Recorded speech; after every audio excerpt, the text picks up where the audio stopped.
And our Nancy Cordes now joins us there from the tarmac at Westchester County Airport in White Plains, New York, where she will be joining Hillary Clinton there later today at a campaign event in New Hampshire. I want to ask you about that in just a moment, Nancy. But first, with regard to the piece of yours that we just saw and the moment with Donald Trump back in 1997 and former Miss Universe Alicia Machado, as this controversy then regarding his belief that she had gained too much weight has now suddenly reignited. We're also seeing, once again, Donald Trump attack a private citizen here. What's the impact?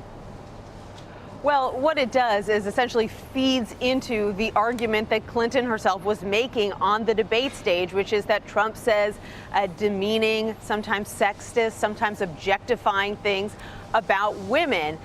On the debate stage, he said that's not true. But then the next day, he goes on Fox News and says, well, this is a woman who gained a massive amount of weight and it was a big problem and she was the worst Miss Universe we ever had. And so that would seem to kind of prove the point that Clinton was making in the first place. And that's the real challenge for the Trump campaign, is that the kinds of things that he says about women now reflect the kinds of things that he has been saying about women for a long time. And you noted the discomfort in that interview where they're sitting together and he says, well, she had a problem with her weight. And she says, no, I didn't. He says she gained 50 or 60 pounds. She says, I gained 16 pounds.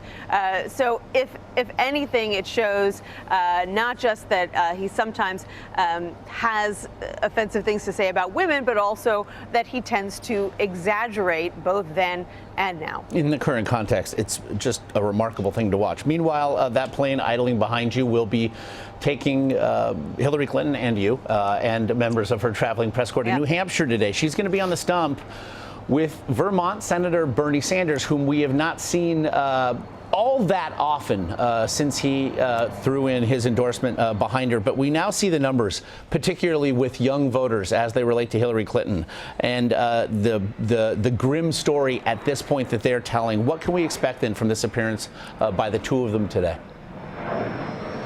Well, she really needs Bernie Sanders at her side because, as you point out, all the numbers that we look at show that young voters, well, many of them may say that they are supporting Hillary Clinton now that Bernie Sanders has dropped out of the race. They're not necessarily all that enthusiastic about it, and young voters don't tend to vote unless they are enthusiastic. In fact, one recent CBS News New York Times poll found that only 17% of young voters say they are very enthusiastic about voting. That's way lower than any other age group, and it's way lower than what we saw in 2008 with President Obama. So she needs to fire up this group of voters. She's going to be in New Hampshire with Bernie Sanders. The last time she went to New Hampshire a couple of months ago was with Bernie Sanders because he's from neighboring Vermont, and they're going to be talking about college affordability.